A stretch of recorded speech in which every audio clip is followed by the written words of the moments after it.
आप सभी का फिर से स्वागत है मेरे channel Singh government exam point पर।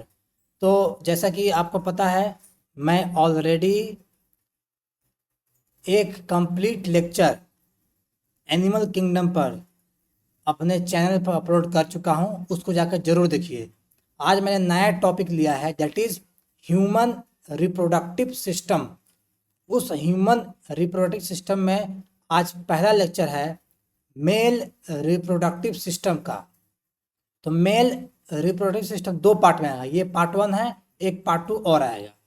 तो ये जूलॉजी पेपर के लिए है, क्लास 11-12 में जो शिक्षक बनना चाहते हैं उनके लिए है। चलिए बिना लेट किए चलिए स्टार्ट करते हैं। सबसे पहले इंट्रोडक्शन देख लेते हैं।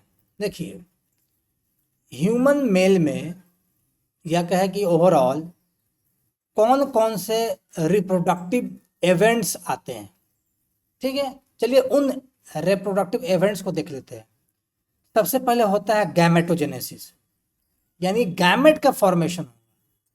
मेल में स्पर्म का फॉर्मेशन होगा, फीमेल में ओवम का फॉर्मेशन होगा। सबसे पहले ये होगा, जब गैमेट बन गया तो इसका इंसेमिनेशन होगा। इंसेमिनेशन का मतलब होता है जब गैमेट बन गया तो स्पर्म हो, जो स्पर्म जो होता है मेल का, उसको फीमेल जेनाइटल ट्रैक्ट में ट्रांसफर करना हो। ठीक है, समझ में आ रहा होगा, आशा करता हूँ। उसके बाद में क्या होगा, जब स्पर्म फीमेल जेनाइटल ट्रैक्ट में पहुंच गया तब होगा फर्टिलाइजेशन। फर्टिलाइजेशन में क्या होगा, मेल एंड फीमेल गैमेट्स आपस में फर्टिलाइज करेंगे, आपस में मिलेंगे और ये फेलोपियन ट्यूब के आपके एम्पुलर रीजन में जाकर के ये फ्यूज करके फर्टिलाइजेशन करते हैं। समझ में आ रहा होगा, आशा करता हूँ। उसके बाद में क्या होगा, उसका में जाइगोट का फॉर्मेशन होगा। उसके बाद में जब जब जाइगोट बन जाएगा तब ब्लास्टोसिस्ट का फॉर्मेशन होगा। इसमें ब्लास्टोसिस्ट बनेंगे, उसका डेवलपमेंट होगा। जब ब्लास्टोसिस्ट बन गया तब उस ब्लास्टोसिस्ट का इम्प्लांटेशन होगा। कहाँ पे, फीमेल के यूट्रस में। फीमेल के यूट्रस में ब्लास्टोसिस्ट जाके इम्प्लामेंट कर जाएगा। ठीक है, समझ में आ रहा होगा, आशा करता हूँ। जब इम्प्लामेंट हो गया ब्लास्टोसिस्ट का तब होगा जेस्टेशन। जेस्टेशन ह्यूमन के केस में 9 महीने का जेस्टेशन होता है। उस 9 महीने के दौरान जाइगोट से लेकर के एक कंप्लीट बेबी का डेवलपमेंट होता है, जिसको हम लोग बोलते हैं एम्ब्रायोनिक डेवलपमेंट। समझ में आ गया। इसके बाद होगा पार्टूरेशन, यानी जब बेबी जब फुल्ली डेवलप कर गया तो अब उस बेबी को बॉडी से बाहर महिला उनको निकालेंगी। ठीक है, ड्यूरिंग लेबर पेन। ये हो गया।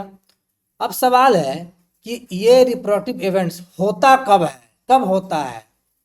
मेल और फीमेल दोनों के केस में प्यूबर्टी के बाद में होगा।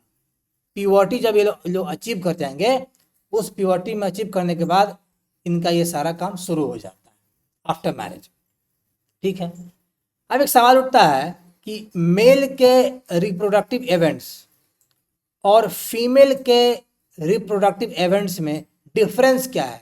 डिफरेंस ये है कि मेल में अप टू 50 ईयर्स या 60 ईयर्स, यानी बूढ़े आदमी में भी स्पर्म का फॉर्मेशन कंटिन्यू रहता है, लगातार बनता ही रहता है।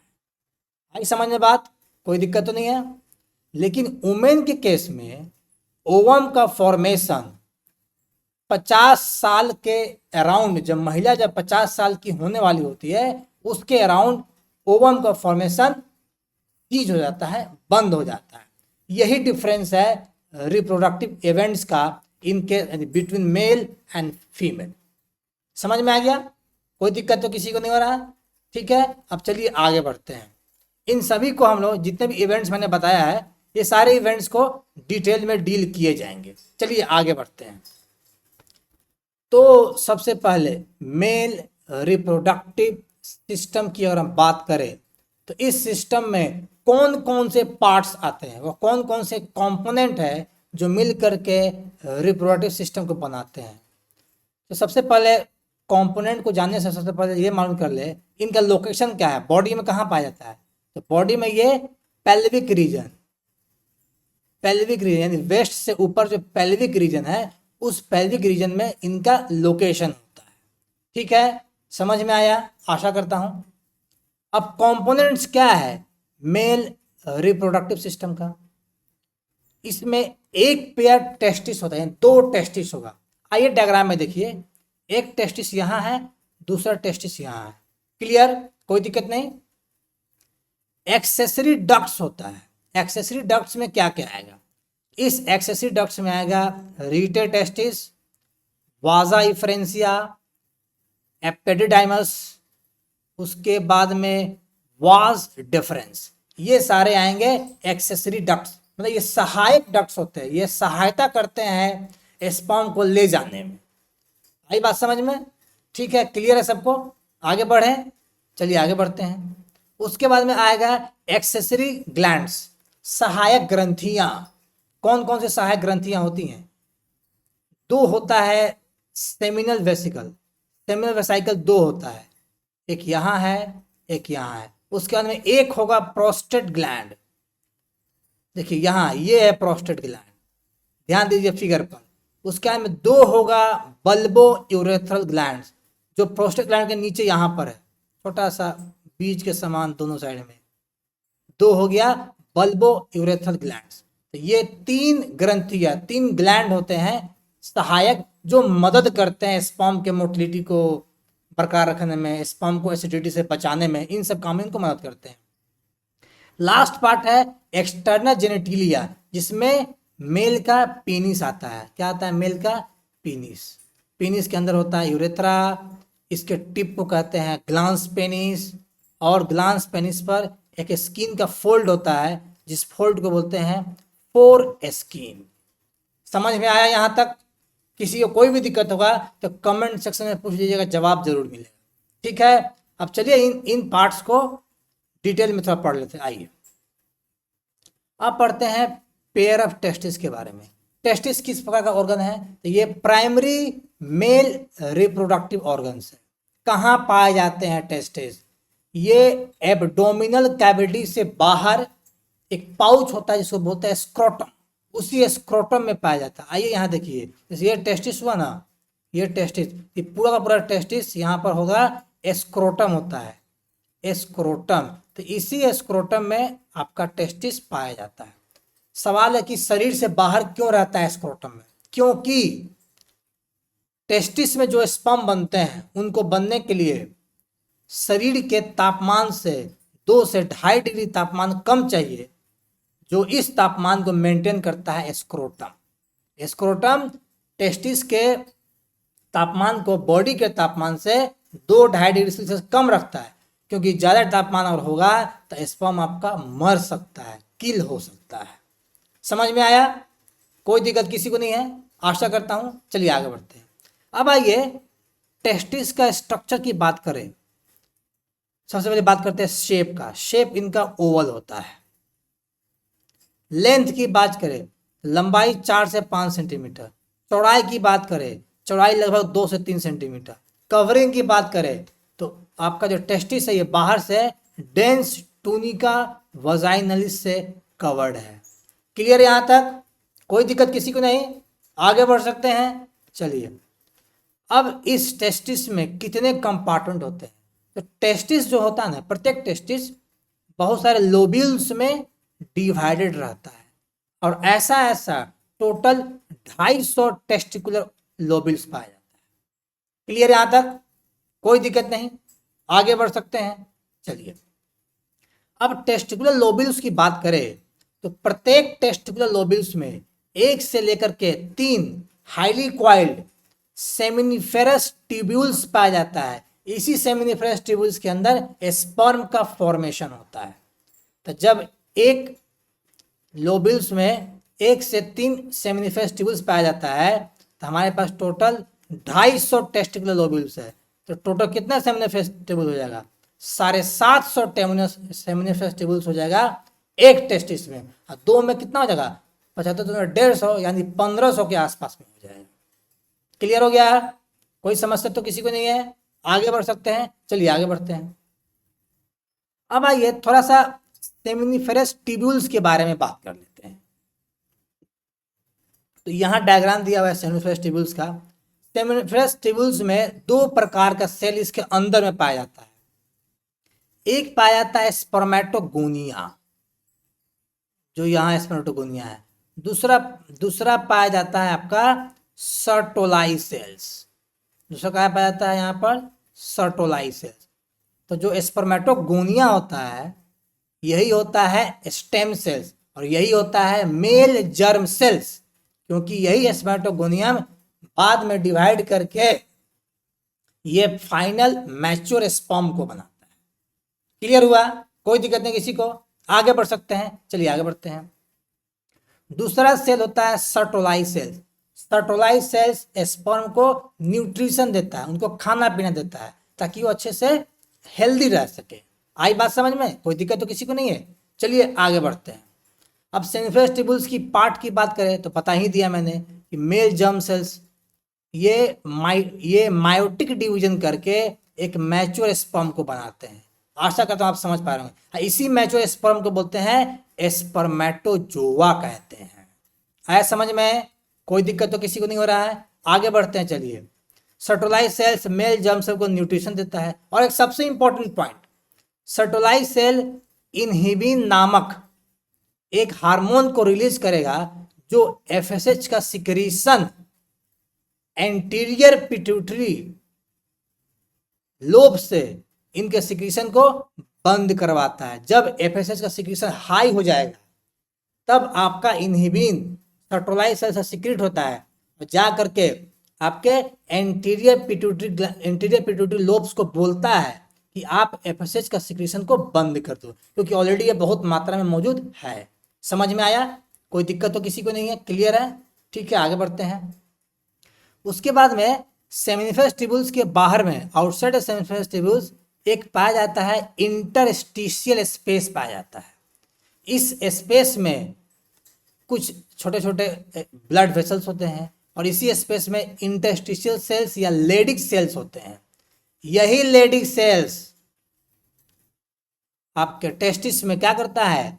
एंड्रोजन हार्मोन्स को बनाता है और सिक्रीट करता है। इसी हार्मोन्स का नाम है टेस्टोस्टेरोन, और यही टेस्टोस्टेरोन मेल के सेकेंडरी सेक्स कैरेक्टरिस्टिक्स को मेंटेन करने में सहायता करता है। जैसे कि दाढ़ी मूंछ आना, मर्दों में जो दाढ़ी मूंछ आता है उसके लिए कौन जिम्मेवार है? टेस्टोस्टेरोन जिम्मेवार है। और ये एक प्रकार का गोनाडल एस्टेरॉइड हार्मोन्स है। गोनाडल एस्टेरॉइड हार्मोन्स होता है। समझ में आया? कोई दिक्कत किसी को समस्या तो नहीं है? क्लियर है सबको? चलिए आगे बढ़ते हैं। देखिए एक और डायग्राम मैंने लगा दिया सेमिनिफेस टिब्यूल्स, यहाँ और क्लियर दिया हुआ है। ये लेडिक सेल्स है, ये छोटे छोटे ब्लड कैपिलरी है। ये टोटल क्या है? यही तो टोटल आपका इंटरस्टिशियल स्पेस है। इंटरस्टिशियल स्पेस हो गया। ठीक है, समझ में आ रहा होगा आशा करता हूँ। बाकी सब चीज़ आगे आपको समझाएंगे, बस इसमें यही दिखाना था आपको। क्लियर है सबको? कोई दिक्कत तो नहीं? चलिए आगे बढ़ते हैं। अब यहाँ देखते हैं दूसरा part, male sex accessory duct. आइए डायग्राम में दिखाते हैं। यहाँ इस पर ध्यान दीजिए, इस पर ध्यान दीजिए जहाँ मैंने रेड घेरा लगाया है। यहाँ पर सेमिनिफेस टिब्यूल्स है। ये सेमिनिफेस टिब्यूल्स रीडिवाइड करके एक ब्रांच निकालेंगे, उसका नाम है रीटेड टेस्टिस। इसी रीटेड टेस्टिस से आगे बढ़ते हैं वाजा एफ्रेंसिया में। इसी वाजा एफ्रेंसिया से आगे बढ़ते हैं एपिडिडाइमिस में। इसी एपिडिडाइमिस से आगे जब बढ़िएगा तो ये जो बड़ा सा स्ट्रक्चर इसको बोलते हैं वाज डिफरेंस। यही वाज डिफरेंस आपके यूरिनरी ब्लैडर से ऊपर होते हुए जाएगा और इसी वाज डिफरेंस में बगल में से आता है सेमिनिफेस वेसिकल, इससे मिल जाता है और तब बनाता है इजैकुलेटरी डक्ट।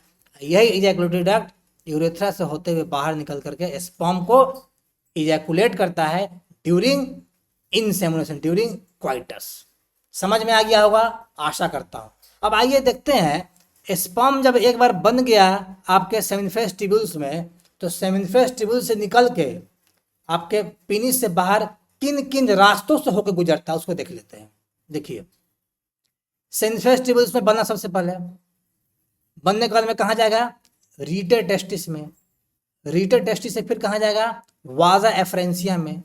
वाजा रेफरेंस से फिर कहाँ जाएगा, एपिडिडाइमिस में, एपिडिडाइमिस से फिर कहाँ जाएगा, वाज डिफरेंस में, और यही वाज डिफरेंस में चल जाएगा तो एब्डोमेन के ऊपर होते हुए लूप करेगा यूरिनरी ब्लैडर के ऊपर में। फिर इसी वाज डिफरेंस में एक डक्ट आएगा सेमिनल वेसाइकल से, जो डक्ट सेमिनल वेसाइकल से आने के बाद में यही डक्ट कहलाता है इजैक्यूलेटरी डक्ट कहलाता है। तो ये पाथवे है कि कैसे स्पर्म सेमिनिफरस ट्यूब्यूल से निकल करके इजैक्यूलेटरी डक्ट तक ये पहुंचा है। हो सकता है ये पाथवे आपसे पूछ दे, इसमें से कोई इसमें 4 को पार्ट दे दे, कह दे सजाइए इसको, तो क्या कीजिएगा, आपको आना चाहिए। समझ में आ रहा है, कोई दिक्कत तो नहीं है, आगे बढ़े, चलिए आगे बढ़ते हैं, एकदम ध्यान से समझते जाइएगा, लास्ट तक देखिएगा लेक्चर को। अब देखिए, अब इस एक्सेसरी डक्ट्स का फंक्शन क्या है। फंक्शन ये है कि ये स्पर्म को स्टोर करते हैं और स्पर्म को ट्रांसपोर्ट करके यूरेथ्रा से बाहर निकाल लेते हैं ड्यूरिंग क्वाइटस। समझ में आया, कोई दिक्कत, किसी को परेशानी तो नहीं है, ठीक है। अब इस मेल एक्सेसरी डक्ट्स के फंक्शन को कौन रेगुलेट करता है, इसके फंक्शन को मेंटेन करता है एंड्रोजन यानी टेस्टोस्टेरोन, इनको मेंटेन करता है। समझ में आया होगा, आशा करता हूँ क्लियर होगा। चलिए अब बात करते हैं यूरेथ्रा का। तो यूरेथ्रा जो है ये यूरिनरी ब्लैडर से ओरिजिनेट होता है, ये डायग्राम में देखते हैं, तो ये है यूरेथ्रा जो यूरिनरी ब्लैडर से इजेक्ट करता है, ठीक है।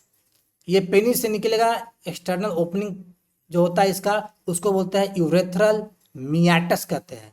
तो external opening of urethra is known as urethral meatus, और यह यूरेथ्रा कॉमन ओपनिंग होता है स्पर्म के लिए भी और यूरिन्स के लिए भी। क्या होता है, ये कॉमन ओपनिंग होता है, ठीक है। समझ में आ गया होगा, आशा करता हूँ। चलिए आगे बढ़ते हैं।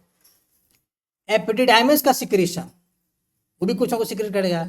वाज डिफरेंस का सिक्रीशन, सेमिनल वेसाइकल का सिक्रीशन, प्रोस्टेट ग्लैंड का सिक्रीशन, ये सिक्रीशन बहुत इंपॉर्टेंट होता है स्पर्म के मोटिलिटी और उसके मैचुरेशन को पक्का करने के लिए, ये बहुत इंपॉर्टेंट होता है, ठीक है। एक नोट देकर के कॉपी में लिख लीजिए, क्वेश्चन पूछा गया है कि एपिडिडाइमिस जो सिक्रीट करता है उसमें कौन कौन सा आपका कंपाउंड होता है जो कि स्पर्म के मैचुरेशन और कंसंट्रेशन में हेल्प करता है। उनका नाम है neutral alpha glucosidase, L carnitine and acid phosphatase. ये तीनों आपका एपिडिडाइमिस सिक्रीट करता है स्पर्म को मैचुरेशन रखने में, स्पर्म के मोटिलिटी को बरकरार रखने में। याद हो गया, ये कॉपी में लिख लीजिए, क्वेश्चन आया हुआ बनवाएंगे आपसे। अब बात करते हैं सीमेन का। सीमेन क्या है, सीमेन ये एक बॉडी के फ्लूइड्स है, यानी ये रिप्रोडक्टिव फ्लूइड्स है। जैसे आप कहते हैं कि गैमेट जो होता है मेल में वह स्पर्म होता है, ठीक है, बट स्पर्म के साथ साथ और भी कुछ होता है। तो जो फ्लूइड निकलता है आफ्टर इजैकुलेशन मेल के द्वारा, उस फ्लूइड को बोलते हैं सीमेन, क्योंकि उस सीमेन में स्पर्म पाया जाता है। ये स्पर्म 10% के आसपास होता है, बाकी 90% कंट्रीब्यूशन होता है सेमिनल वेसाइकल यानी प्लाज्मा और प्रोस्टेट सिक्रीशन, इन दोनों का सिक्रीशन 90% होता है। इसलिए जो मेल का जो फ्लूइड निकलता है आफ्टर इजैकुलेशन उसको सीमेन कहते हैं, क्योंकि इस सीमेन में स्पर्म के अलावा भी अलग अलग सिक्रीशन होता है, क्योंकि ये सिक्रीशन हेल्प करता है स्पर्म को मोटिलिटी मेंटेन करने में, स्पर्म को यूरेथ्रा के यूरिन से बचने के लिए, उसी स्पर्म को फीमेल जेनिटल ट्रैक्ट के एसिड से बचने के लिए सब उनको हेल्प करता है। समझ में आया, कोई दिक्कत तो किसी को नहीं, आगे बढ़ सकते हैं। चलिए आगे बढ़ते हैं। सीमेन का एल्कलाइन पीएच होता है 7.2 to 7.7। कल वो क्वेश्चन पूछ सकता है आपसे पेपर में कि सीमेन का पीएच कितना होता है, तो 7.2 से 7.7। यह पीएच किसके द्वारा मेंटेन किया जाता है, यह पीएच मेंटेन किया जाता है सेमिनल प्लाज्मा यानी सेमिनल वेसाइकल के द्वारा किया जाता है। समझ में आ गया, कोई दिक्कत नहीं किसी को, आगे बढ़ सकते हैं। चलिए आगे बढ़ते हैं। अब हम बात करेंगे एक सवाल का। अभी कहा सवाल पूछा गया, कहा जाता है कि एपिडिडाइमिस के द्वारा कौन सा एंजाइम सिक्रेट किया जाता है। अभी पढ़ाया मैंने, acid phosphatase, neutral alpha glucosidase और एल कार्नाटाइन, ये तीनों एंजाइम एपिडिडाइमिस के द्वारा सिक्रेट कराया जाता है। तो इसलिए उसका उत्तर हो जाएगा more than one of the above. ये सवाल पूछा गया है बीपीएससी टीआरई में पूछा गया सवाल, 1 या 2 में पूछा था, ठीक है, तो आपको पता होना चाहिए। समझ में आ रहा है, क्लियर है सबको, कोई दिक्कत किसी को नहीं। चलिए आगे बढ़ते हैं। अब बात करते हैं मेल एक्सेसरी ग्लैंड, सहायक ग्रंथियों के बारे में बात करते हैं। तो इसमें दो सेमिनल वेसिकल होता है, कहाँ पाया जाता है, फिगर में बता चुका हूं।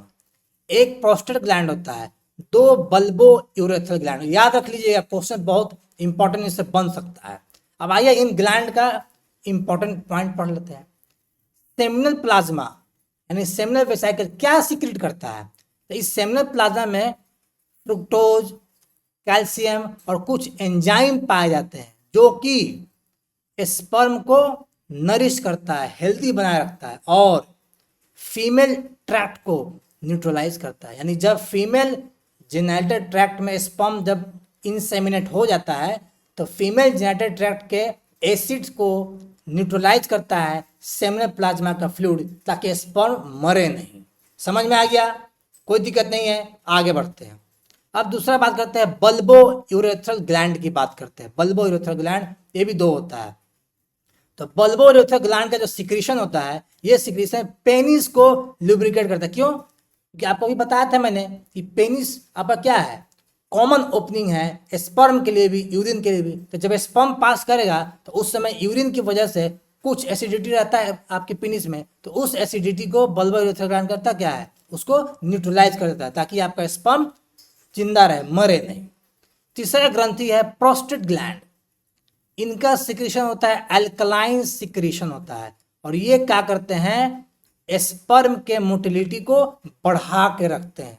दूसरी बात, ये भी यूरेथ्रा के एसिडिटी को न्यूट्रलाइज करते हैं। यानी काउपर्स यानी bulbo urethral gland and prostate gland, ये दोनों पेनिस के यूरेथ्रा के एसिड को न्यूट्रलाइज करके रखते हैं ताकि स्पर्म जिंदा रहे। क्लियर हो गया, समझ में आया, कोई दिक्कत तो किसी को नहीं है? ठीक है, आशा करता हूं। अगेन मेल एक्सेसरी ग्लैंड के कौन है, इनको मेंटेन करता है, इनके फंक्शन को? Again testicular hormone that is androgen, that is testosterone करता है। अब बात करते हैं पीनिस यानी मेल एक्सटर्नल जेनिटिलिया। यह एक प्रकार के स्पेशल इरेक्टाइल टिश्यू से मिलकर बना हुआ है, जो पीनिस को ड्यूरिंग सेक्सुअल इंटरकोर्स पीनिस को आपका इरेक्ट करने में ये हेल्प करते हैं। क्लियर है आपको, कोई दिक्कत नहीं, समझ में आ रहा होगा, आशा करता हूं। इनका पार्ट्स क्या है? पेनिस के इंड पॉइंट को कहते हैं, इनलार्ज पॉइंट को कहते हैं ग्लांस पेनिस। क्या कहते हैं? Glans penis. यहाँ देखिए डायग्राम में, ये है ग्लांस पेनिस, और इसी ग्लांस पेनिस के ऊपर में पाया जाता है large loose fold of skin पाया जाता है, जिसको बोलते हैं फोर स्किन कहते हैं, फोर स्किन कहते हैं। समझ में आ गया होगा, आशा करता हूं मैं। चलिए आगे बढ़ते हैं। आगे बढ़ते हुए एक सवाल बना लीजिए। अगेन बीपीएससी टीआरई का सवाल, मैं जितना भी मैं लेक्चर लाऊंगा सभी लेक्चर में आपका बीपीएससी टीआरई का सवाल 100% इसमें इंक्लूड रहेगा। सवाल है कि प्रोस्टेट ग्लैंड जो प्रोड्यूस करता है सिक्रीशन, वह किसके लिए करता है? तो अभी बताया था, वह करता है स्पर्म के एक्टिविटी को बढ़ाने के लिए, स्टिमुलेट करने के लिए। Option B is the correct answer for this question. समझ में आ गया होगा, आशा करता हूं क्वेश्चन ही बन रहा होगा। चलिए आगे बढ़ते हैं। अब एक सवाल पूछा है, pubertal changes in secondary sex characteristics result from increasing level of which hormone. अभी कुछ देर पहले बताया था कि मेल में जो सेकेंडरी सेक्स कैरेक्टर है, जैसे कि मर्दों में मूंछ आना, दाढ़ी आना, बॉडी में हेयर आना, ये किस हार्मोन का काम है? ये काम है गोनाडल एस्ट्रॉइड हार्मोन, जैसे कि testosterone in case of male and oestrogen progesterone in case of female. समझ में आ रहा होगा, आशा करता हूं। ग्रोथ हार्मोन ग्रोथ के लिए काम आता है, प्रोलैक्टिन मिल्क सिक्रीशन में काम आता है। क्लियर हो गया, कोई दिक्कत नहीं किसी को। आगे बढ़ते हैं, चलिए। और इसी के साथ ये लेक्चर समाप्त होता है। तो बहुत बहुत धन्यवाद आपका मेरे लेक्चर को देखने के लिए। लेक्चर पसंद आया होगा तो लाइक कर दीजिएगा, चैनल को सब्सक्राइब कर दीजिएगा, और इसका अगला पार्ट 2 फाइनल आपको कुछ ही दिन में मिल जाएगा। पार्ट 2 फाइनल, उसके में आपका human male reproductive system complete हो जाएगा। तो इसी के साथ मेरे चैनल से जुड़े रहिए और जूलॉजी की बेहतरीन तैयारियां करते रहिए। तब तक टेक केयर, गुड लक।